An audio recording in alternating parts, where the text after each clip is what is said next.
What's up, guys? More Medic One here, and today we are going to figure out what we're going to do with this Toro TimeCutter 50-inch. She's got a pretty good little rattle back here.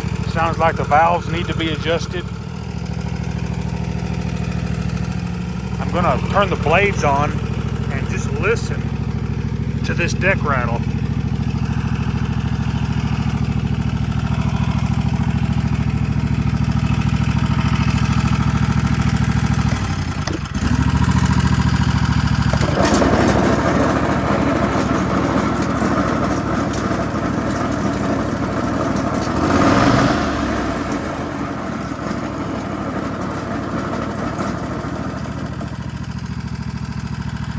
Good Lord. Let's just take a peek under the air filter. Oh my God. Holy moly.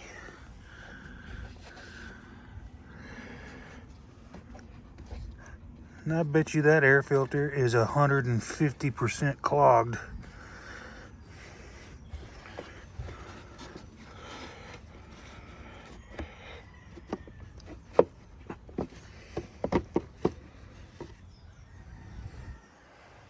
Good night.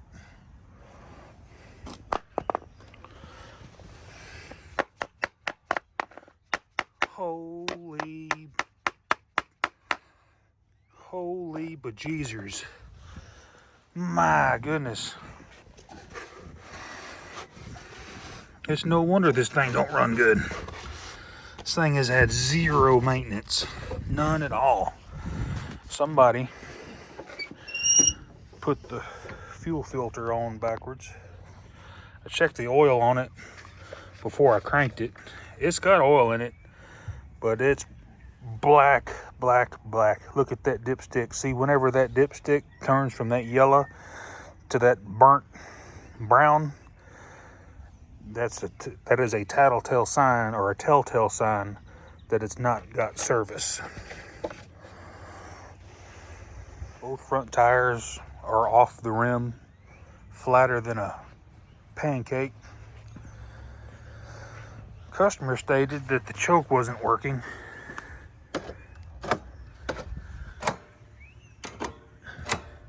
It's working. No problem with that. But look at this thing. Just packed. I'm gonna get this thing blown off and see if I can't get this thing raised up, and we'll figure out what it needs as far as blades or spindles. It sounds like it's got multiple spindles and multiple pulleys going out for sure. Look at the grass, just packed in on top of that hydro motor. My goodness.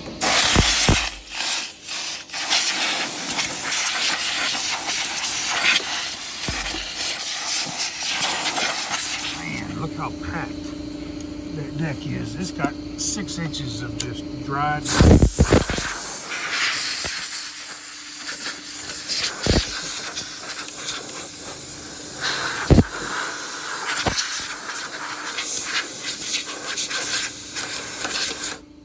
I'm gonna do a little more cleaning on it, and then I'm gonna back it into the shop here, see if we can't lift the rear end of this thing up.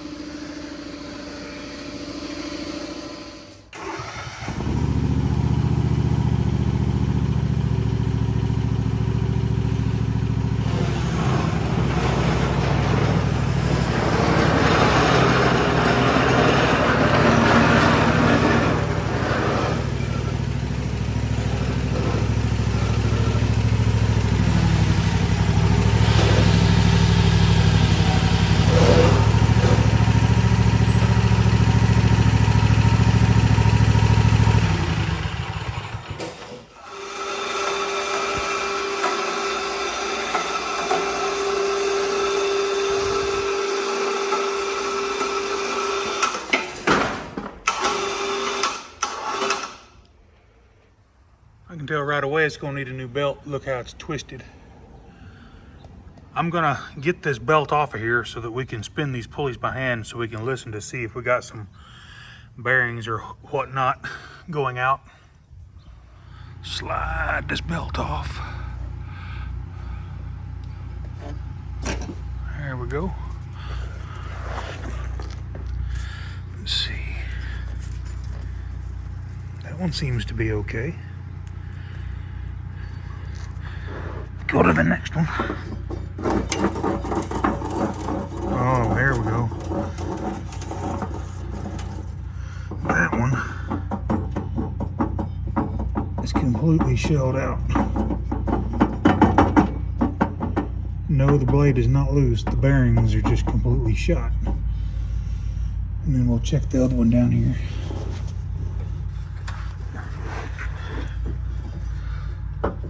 Oh, it's just in just as bad shape.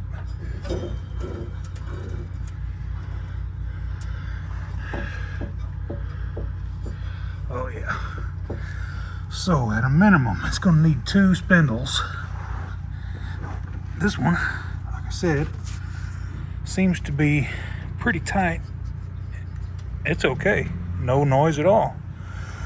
So it's going to need a spindle and a right hand spindle. I mean, it's going to need a center spindle and a right hand spindle and a new belt at a minimum.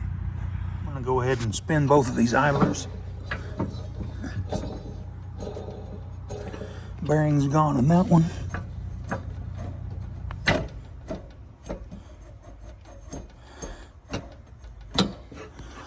That one's on its way out. I can hear it grinding.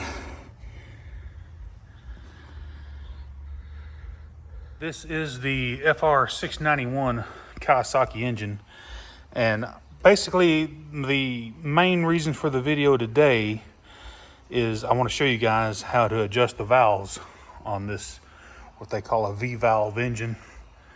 You got a valve cover here for that cylinder and a valve cover over here.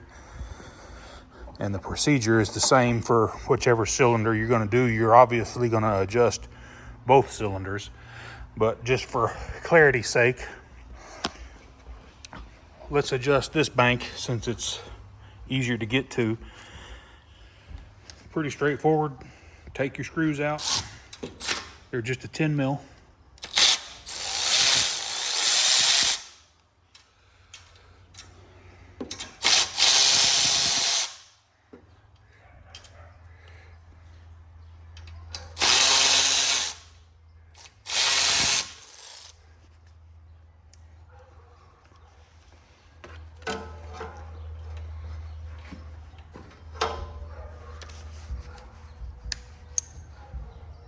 May not need the extension.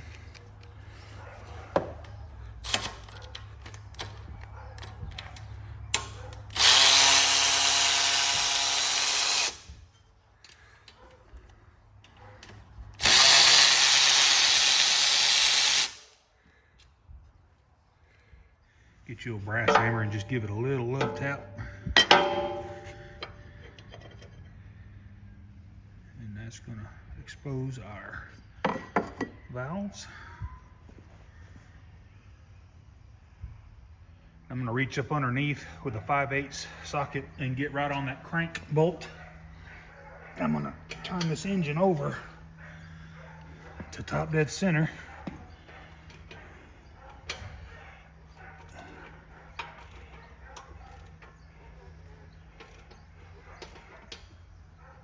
So we can get those valves open.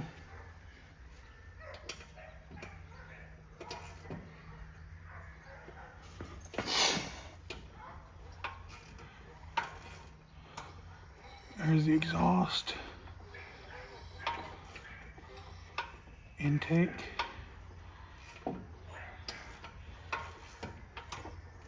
compression, and then we're good right there.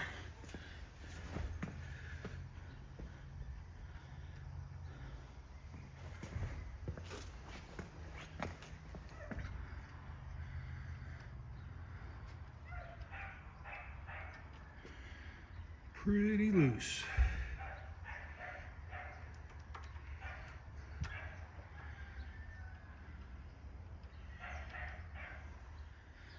Now I'm going to go and just see how wide this gap is. Now 14 wouldn't go, and this 13 thousandths slides in there. So that's double, almost double the gap, more than double the gap that it needs to be. It needs to be set about 4 thousandths. And the way you adjust these valves, in the middle of this rocker arm is a eccentric cam. And what we are going to do is crack these nuts loose on each side of the rocker arm, and we'll turn this bolt until a 5 thousandths gap. Let's see, here's 6, here's 5, let's go 4. Here's a 4 right here.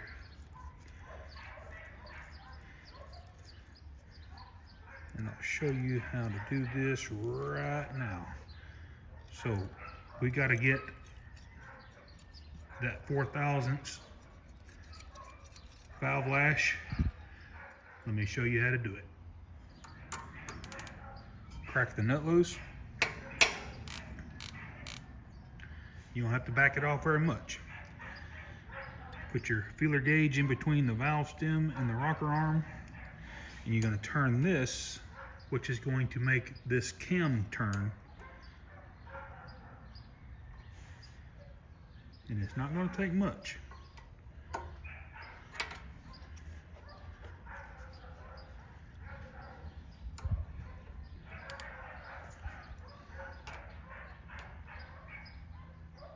Just slight. Too tight. Back it off. A little bit loose.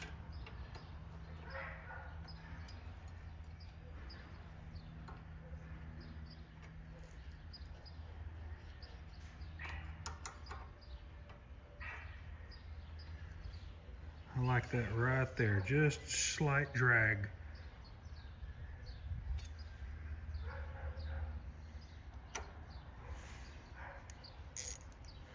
I'm gonna hold the nut or hold the bolt steady, and then tighten up right there. And then recheck your lash just to make sure it's still spot on. Slight drag. Perfect.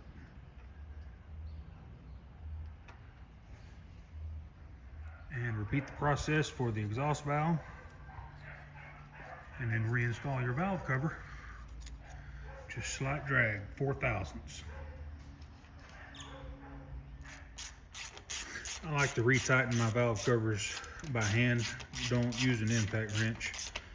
There's probably a torque spec on there, but just, use common sense. Just get it tight. Sometimes you'll have to replace the gaskets on these, and if you do, I'll try to link in the description below some part numbers for you guys. These gaskets are still good.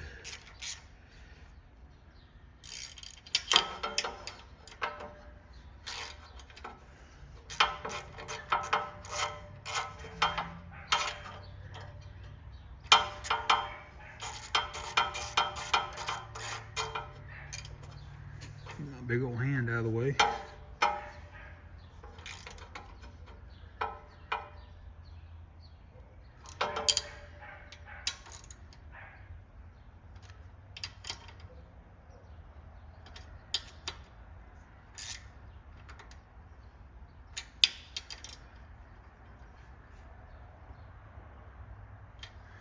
Alrighty guys, hey, let me do this other side over here and we'll lower it down, crank it up, and see if we can tell a difference in the way it was clacking.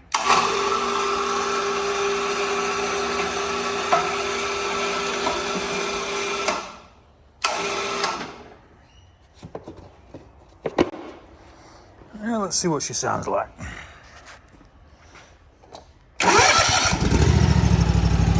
Oh yeah.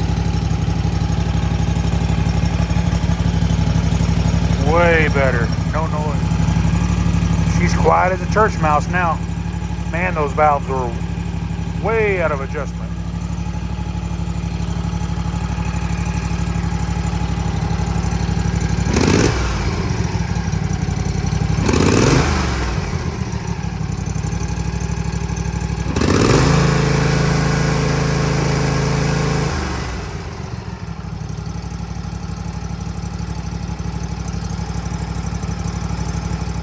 gonna get with my, get it, boy, get it.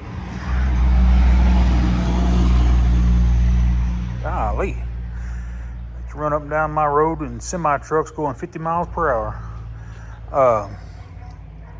I'm gonna give them a call to see if they want to do all the rest of this stuff. Hey, we got the valves adjusted on this little Kawasaki engine, and I know this helped you out. And if it did, give me a thumbs up and smash that subscribe button. And while you're there doing that, go ahead and click that bell so that you get all of my new content. Y'all have a good rest of your week. More Medic One.